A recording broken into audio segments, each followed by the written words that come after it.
shall we begin?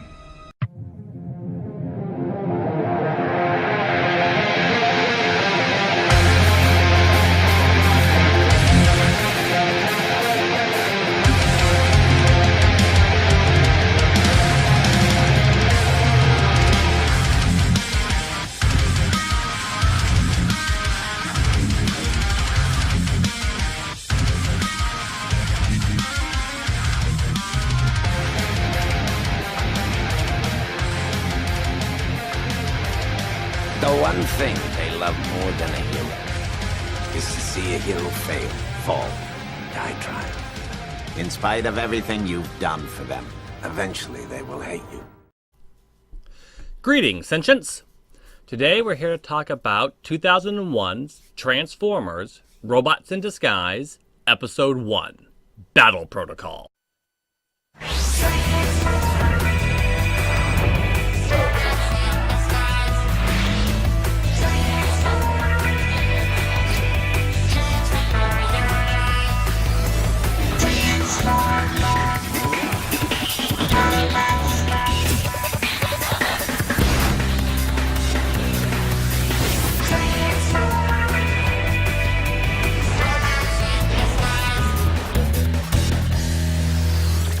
Now, this episode is written by Tom Weiner, and forgive me if I'm mispronouncing that name. Now, one of the things you need to keep in mind is that Autobots and Optimus Prime haven't been aired since the 80s. We did have, of course, Beast Wars and Beast Machines, but these featured brand new characters, the Maximals, led by Optimus Primal. So for a lot of people, this was the first real introduction to Autobots and to Optimus Prime. For myself, I had seen a couple of the episodes from the series in the 80s, but I didn't really remember them beyond just a couple of images. I knew who Optimus Prime was, and Megatron, Starscream, and the popular legacy type characters. I had seen the original movie as well. That one I did remember much better. But that was about all that I knew, aside from maybe a couple of books my mother had once brought home from the library. So for me, this was really my first modern introduction to Autobots in general, and of course even Optimus Prime in particular.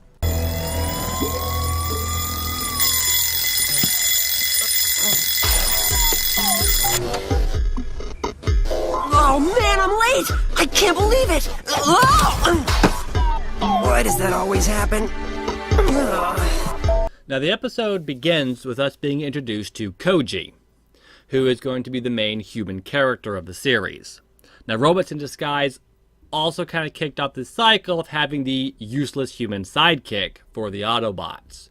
Now, human characters aren't unknown in Transformers. The original series had Sparkplug and Spike as two human mechanics that would often aid the Autobots in their adventures and their interactions with, humanity. And later on, they would also have Daniel. But Beast Wars and Beast Machines didn't really have human characters. Briefly, Beast Wars had some, but only very briefly. Now, I don't know how typical this is in the Japanese Transformers shows. As I said, I haven't really seen many of their exclusives. I do not believe that their Beast Wars series had human characters, but I'm not sure about their earlier ones, such as the Godmasters, Victory Zone, and the like, if they had major human characters or not. I do know that some of their series actually feature Autobots and Decepticons per se, but actually humans that could essentially turn into Autobots and Decepticons, as the way the Headmasters and Power Master concept worked differently in Japan.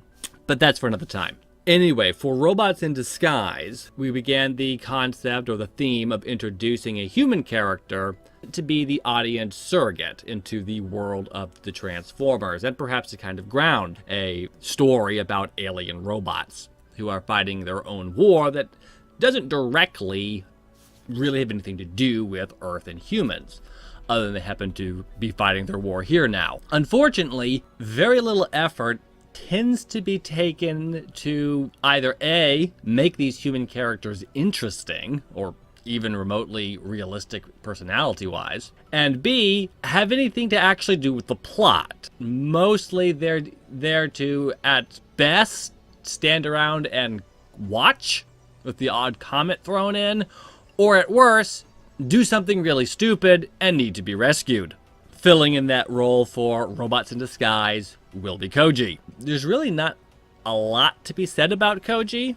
He's not given too much of a personality, other than that he's just young, eager, and honest, I guess. 1 or 2 episodes do at least make him the focus, but generally speaking, he often barely will pop up. As, like I said, he doesn't really have anything to do with the plot. Nevertheless, he does at least have a connection to what's going on, which is more than can often be said by a lot of other human characters that actually have no reason whatsoever to be involved. Koji actually does have a reason, and that is because of his father, Dr. Onishi, who will be introduced in a moment. Now, there is a quick little Easter egg thrown in here. The clock on Koji's bedstand is actually a reference to Beast Wars Neo. One of the interesting things that was only rarely done with the Beast former Transformers is mythical animals. Most Transformers will turn into actual real-life animals. Gorillas, rhinos, even dinosaurs or whatever, but creatures that actually existed. On very rare occasions, Hasbro and Takara played around with the concept of a Transformer turning into a mythical creature, such as a dragon or a unicorn. The clock is in the image of a Japanese mythical creature. I don't know the correct pronunciation of it in Japanese, but it's often translated as raccoon dog into English. That's more of an approximation of kind of what it looks like, per se, I think, than a literal translation of the name, but I could be mistaken. Perhaps it does mean raccoon dog. Anyway, one of the Maximals in Beast Wars Neo transformed into this mythical creature. Now, to us, it mostly just looks like a raccoon, but in Japanese lore, it's actually a supernatural creature. I don't know too much about any of the myths associated with it. I believe it is known for getting drunk, hence why it has a little bottle of sake with it, which again, the toy for the Beast War Neo character actually came with. I don't know if they're actually associated with time. I don't believe they are, but again, I could be mistaken. However, the Beast War Neo character, in fact, was, as this toy actually doubled as a real-life clock. You could actually buy the toy, and it would actually keep time, as long as you had the battery installed. I actually have looked to trying to get this myself once or twice, but in addition to being very rare, it's also very expensive. Now, I want to show you this quick scene. These are not still frames. One of the things about Robots in Disguise, in order to save on animation, they rather cheaply will often just have these frozen scenes that are meant to convey a lot of activity is going on here in the background, such as people marching or running away or celebrating or parades or whatever. On the first viewing of this, it is a little bit of a shock. As I said, my first Transformers show that I actually watched and remembered was Beast Wars, then followed by Beast Machine, where all the scenes are animated. So the cheapness of simply showing up a frozen scene and having noise, background noise, it was a bit jarring. I'm not a huge purveyor of anime, so I don't know how common this is. I have seen it in other places, but I've also seen anime that never uses this technique, and I have seen it outside of anime. There are indeed American cartoons that sometimes do things similar. Personally, I find this very annoying. If you're not going to animate the scene, then don't show it. This is Dory Dutton reporting from the First International Scientific Symposium, a truly groundbreaking event. Now, Dory here is actually a minor recurring character. I don't believe she ever plays any important parts or roles whatsoever, and mainly just is a cameo type character. But anytime Robots in Disguise needs a reporter character, it is usually this purple-haired woman. Scientists from all over the globe, specialists in the fields of energy and the environment, are meeting here today to share their research and work together for the betterment of all humankind. Yes, never mind what countries they come from, or how aggressive they may be, how they may mistreat or marginalize women or people of a certain minority or orientation or religions. Let's just ignore all that. The first speaker will be Dr. Onishi, the world's foremost archaeologist and expert on energy and natural resources. All right, Dad! He's about to start! Hurry up! Now here we meet Dr. Onishi. This is Koji's father, and unlike most human characters in most of the Transformers shows that would be following this, or of this era, he actually is an important character to the plot. Or he will be about halfway through the series. He has the interesting dual expertise in archaeology and energy. I'm not really sure how these two fields of study are related, but in Transformers, there actually is quite a lot of ancient technology lying around on Earth that does give off powerful energy. Some of it explained, a lot of it not explained. I suppose Dr. Onishi could actually be technically an expert in this sort of ancient energy-given technology, hence his odd dual masteries in archaeology and energy. Good morning. I'd like to welcome all of you. We're here from around the globe to share in a unique and historical event. Right now, the greatest danger to the planet Earth is the inefficient and improper use of energy. Yes, the greatest danger to Earth is the improper and inefficient use of energy. Not terrorism, not nuclear war, not World War III, not any sort of oppressive government or censorships or law. No, it's the inefficient use of energy. You did not use that battery to this last drop of energy. You are contributing to the greatest threat against humanity.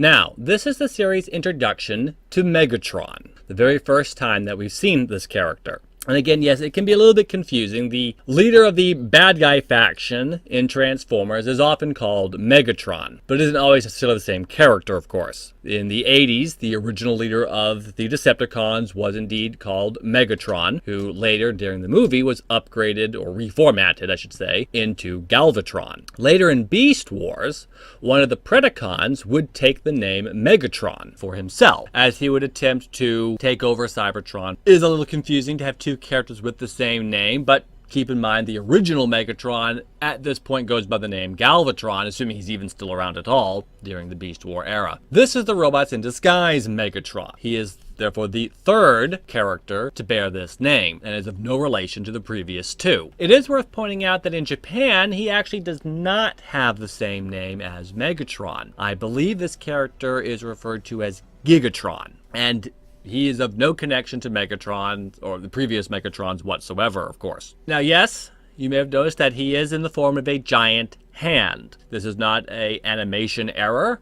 Megatron actually does change into a giant purple and black hand. To clear up any confusion, Megatron is in fact a relatively rare type of Transformer, colloquially known as a six-changer. Yes, that is a Transformer with 6 different distinct modes. These really aren't that common, mostly because it's quite hard to engineer a toy with 6 different distinct modes. Usually there is a little bit of overlap and you'll have some semi-useless modes. In this case, we will see several of Megatron's modes in this episode, but not all of them. Megatron terrorize!